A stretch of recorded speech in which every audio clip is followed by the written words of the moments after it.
ఒకరి వెనుక మాట్లాడే అలవాటు నాకు లేదు. భయపడే అవసరం అంతకన్నా లేదు. ఉన్నది ఉన్నట్లు చెప్తా.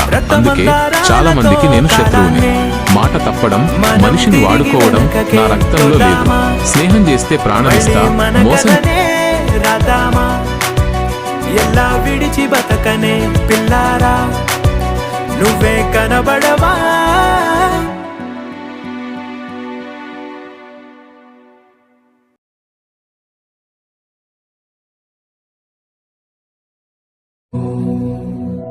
कृष्णाय वासुदेवाय हरये परमात्मने प्रणतः क्लेशनाशाय गोविन्द।